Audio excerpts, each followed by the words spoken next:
Early education is the building block to success, and it is expected that teachers make school a fun and creative platform which to learn. Lesson plans are a crucial part of a teacher's everyday life. On a daily basis, teaching never goes according to plan. Young children are unpredictable and a challenge to keep on topic. Thankfully, teachers prepare themselves for the exciting chaos that they are faced with throughout the day. Knowing your audience and the level of knowledge of your students are important for creating useful and applicable lessons and activities for your students. By using lesson plans that are not on level with your audience creates confusion. In this video, I did not properly assess nor take into account the age and knowledge level of Carter and Carson. Alright, are you guys ready? Yeah. Alright, so we're going to sing the Itsy Bitsy Spider, and then I'm going to tell you guys about this really pretty picture that I found, and then I'm going to tell you all about this, and we're going to make one, okay? Alright, so I'll make one. I'm going to show you how. That's what we're going to do, okay? So, you know the Itsy Bitsy Spider song? You want to lead it? Alright, go ahead. Got in hand movements, went up the water spout. Down came the rain and washed the spider out. Up came the sun and dried up all the rain. And the itsy bitsy spider went up the water spout. Alright, so the reason why I told you guys that is because the itsy bitsy spider is like the water cycle. You know how, the rain gets picked up from the ground into the clouds, and then they get all heavy and it rains? Yeah. So the itsy bitsy spider represents that, and that's what this picture is going to represent. This is called a mandala, and it has several little parts, just like the one I made earlier for the itsy bitsy spider. See how my spider's here? Oh, yeah, that's too big. It's okay, yeah, he's a big spider. But then we're going to draw some water, like the ocean, because water pools. And then I want to lie. it's okay. It's all going to be fun, and you're going to be able to make it however you want. So it doesn't matter how creative you are. Then water precipitates and goes up into the clouds right here. And then it rains down, and that's how it goes all the way back here to the ocean. So it looks really hard, but that's just because there's a lot of components. I'll do it. Alright, so the reason why we're going to make it into this is to understand that the mandala also shows several parts of a bigger whole. And we're going to use the same colors as here, like our markers. And all these colors represent a certain component in the mandala. The red is strength. Pink means love, of course, like Valentine's Day. Orange is self-awareness and creativity. Yellow is learning, like what we're doing now. Blue is peace. Green is nature. Purple is faith. Yep, and white is focus. So, everyone gets a piece of paper. Grab your favorite piece of paper and grab some markers. Can I just draw a flower? That would be easier. I know, right? But we're going to actually fold our paper. Hold on, let's do one at a time. It's okay. We can share. I'm No. gonna do this a flower. Alright, well first we gotta fold our paper.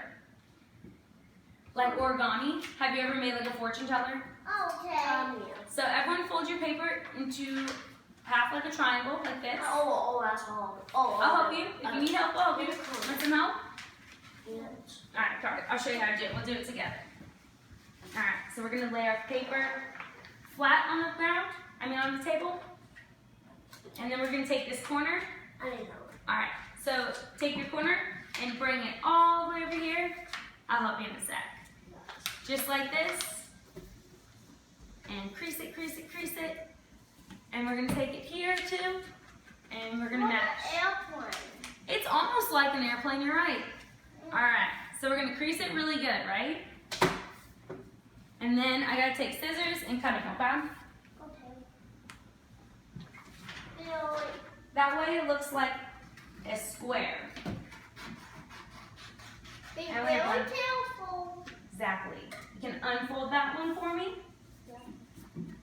It's going to be your square. What is that on? And this is your square. Unfold it. And then we're going to do just some Unfold it. amazing. I'm just going to do a flower. Hold on, we're not there yet. Remember, we have to be very good for me. because we're doing a school project. Okay. All right, so can you cap that for me? Cap your markers real quick. We're going to do some other folds that are easier. Okay. You've done these folds before if you've done an airplane. I don't. That's okay, we're learning. So we're going to take this corner here, Right. this corner here, and they're going to kiss. So fold it over like this. Oops, wrong corner, wrong corner. This corner all the way across here. And then this corner here. I folded your wrong corner. That was my bad. All right, and then unfold it.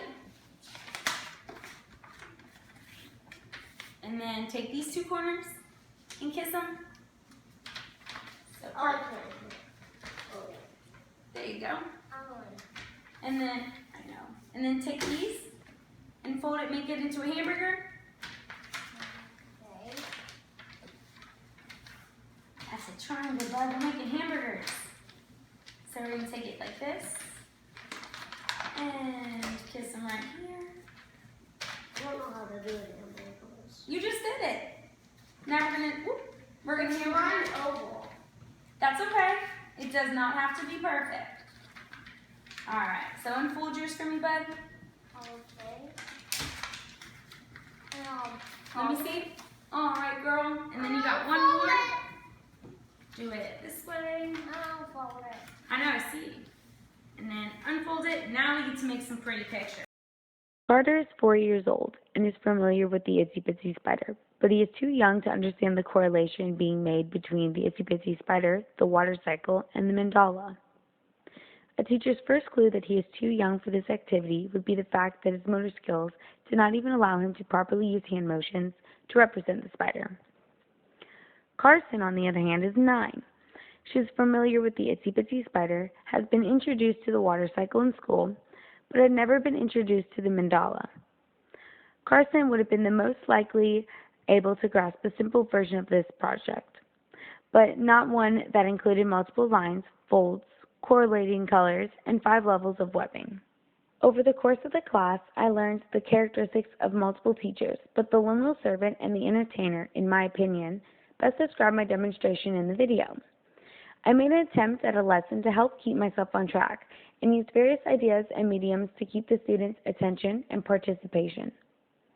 In my role as a teacher, I encouraged them to do their best and asked questions, but a lack of understanding and personal accomplishment resulted in the two basically running the lesson. In conclusion, I observed that the children did not advance in learning about the water cycle and also grew tired of the activity. In conclusion, it became clear to me how ineffective the entertainer teacher than the liminal servant would be to an entire class of students.